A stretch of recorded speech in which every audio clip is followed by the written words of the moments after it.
Two former federal officials from Illinois are calling for a change in the way Illinois draws state legislative district maps. Former Commerce Secretary Bill Daley and former Transportation Secretary Ray LaHood join us on this edition of Capitol Cast.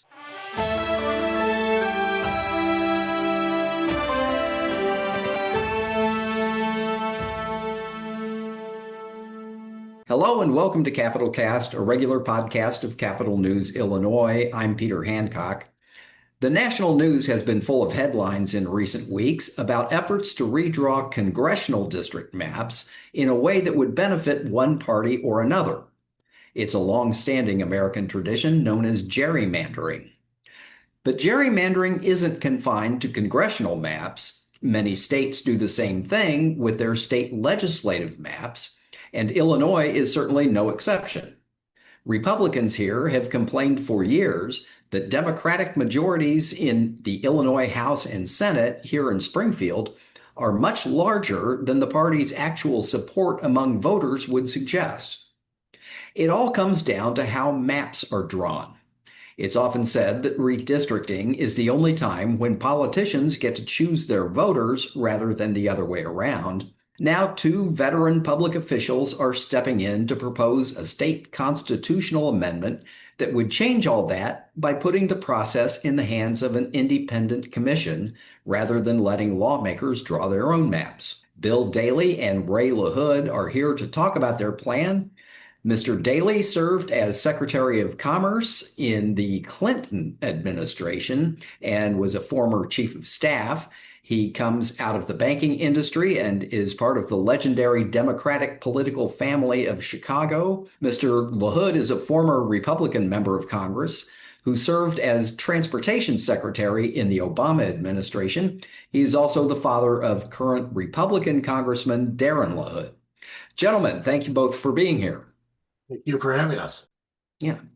So we should start off by pointing out that this has been tried before in Illinois. Most recently in 2016, voters signed petitions to put a similar measure on the ballot, but it never got on the ballot. It was thrown off before voters had a chance to voice their opinion.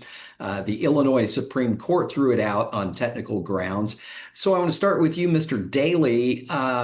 Why do you think that this time around the effort will be more successful than it was a few years ago? Well, I think there's a couple of reasons, Peter. And I was involved in the 2016 effort to get fair maps in a process that would make the redistricting fairer. The courts ruled that it was violative of the Illinois Constitution. Eventually, the Illinois Supreme Court did. We had a rather complicated process that we put forward to the voters if it had gotten on the ballot. What we learned from that, and looking at the Supreme Court decision and looking at prior cases, that we should simplify and not be as complicated as we became in 2016. We have a plan that's simple. We feel very confident that the courts will approve this. We get the petitions that'll get on the ballot or get through the courts, and the voters will vote it. Also, there's a makeup change in the Supreme Court, partly as a result of that decision back in 2016. The voters rejected a member of the Supreme Court.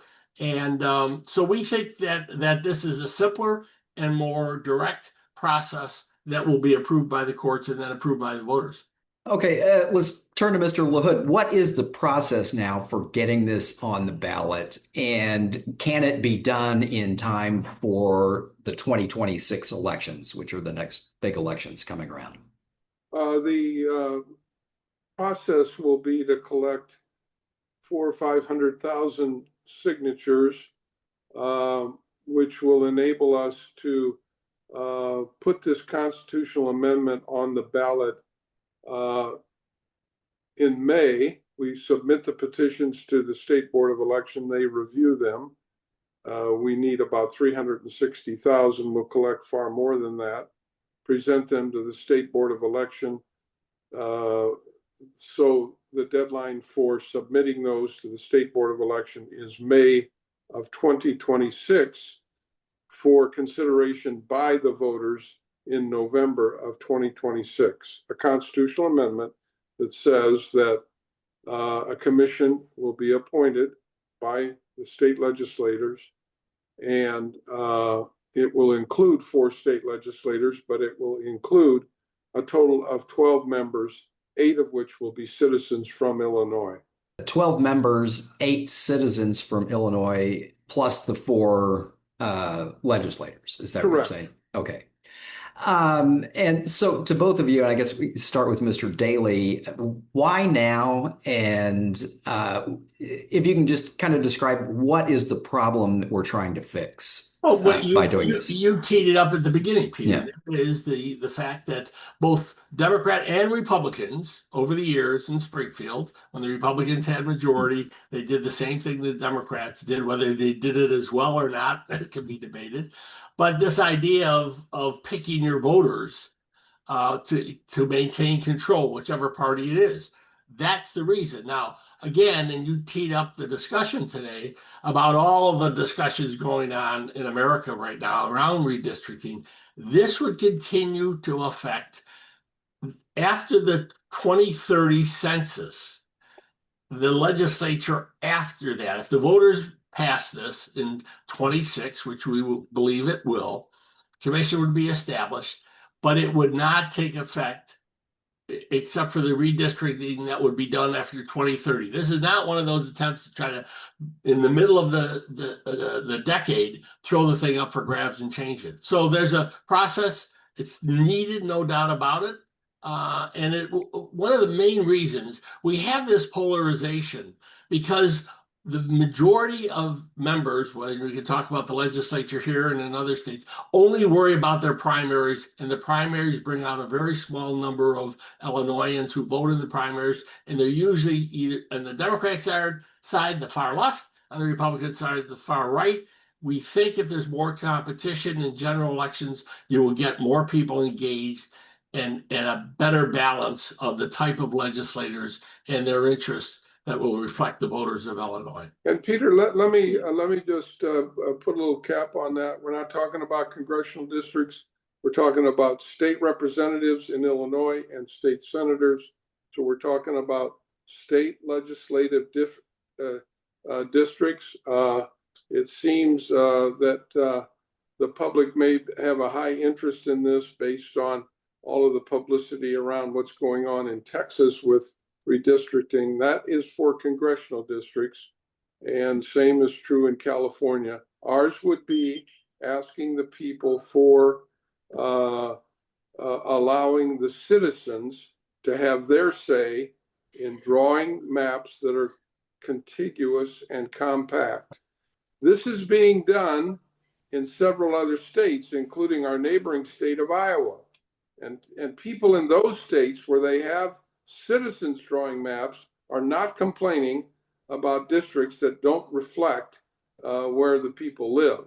Okay, so hypothetically, if this system were in place now, how do you think the Illinois General Assembly would look different than it does now? Democrats currently have super majorities in both chambers, which in Illinois is a 3/5 or 60% majority. Would the General Assembly look significantly different than it does now? And would policy look different? The policy coming out of the General Assembly, would that look different than it does now? My opinion is nobody really knows. Okay?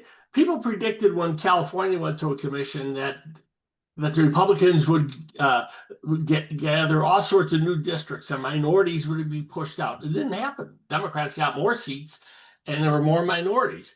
The voters in the end do make the difference and make the decision. So one can conjecture they think it won't be 3/5. What will it be? Nobody really knows. What we want is to be a fairer map. Does that mean a more Democratic or Republican map? Nobody really knows, but the expectation would be it would be different, but hopefully more fairer. And the policy changes my opinion, that would come if you have members who are less concerned about just winning their primary and they have to appeal to the voters that come out in the general election, which is the vast majority of a much larger number, pardon me, of voters that come out in a general election, then they have to be more moderate probably in their positions. Can't just be the primary voters that you worry about anymore. Peter, let me go back to what I said before. Sure. If you talk to people in Iowa and you look at the districts in Iowa, they're compact and contiguous. They're not splitting up neighborhoods. They're not splitting up communities. They're not splitting up counties. These maps are reflective of where people live and having their friends and neighbors as their representatives. And the same is true in California. If you look at the state legislative maps in California, they're compact and contiguous. And so I think in states where they have citizens drawing the maps and keeping friends and neighbors together, the voters are pretty happy. Okay, you mentioned earlier that this is only about state legislative maps, not congressional maps. And it has been congressional maps that have been all over the news in recent weeks. Why are you only looking at legislative maps? Why not look at the way congressional district maps are drawn? Because if you look at the congressional map of Illinois, Well, it's just as crazy as any Peter, other state. Yeah. Peter, you got to remember, the Illinois legislature does the congressional maps, but we don't have under the Constitution, we can't make that change. There's talk about the Illinois Constitution, we could not. But a different legislature would draw a different, possibly congressional map after 2030. So it is the legislature that's got the authority to do that on the congressional side.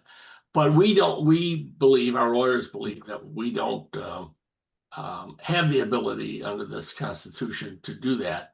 And so we're just focused on the state house and trying to get a more reflective of the state and a fairer process to help the voters. Mr. LaHood, do you want to add anything to that? No, Bill nailed it. Okay. The Constitution doesn't allow us to do anything except state house and state senate. Well, that's all the time we have for this edition of Capital Cast. I want to thank my two guests, Bill Daley and Ray LaHood, for being here today. Capital Cast is a production of Capital News Illinois, a public affairs reporting project of the Illinois Press Foundation with funding from the Robert R. McCormick Foundation. Until next time, on behalf of the entire Capital News Illinois team, this is Peter Hancock saying thank you for being here.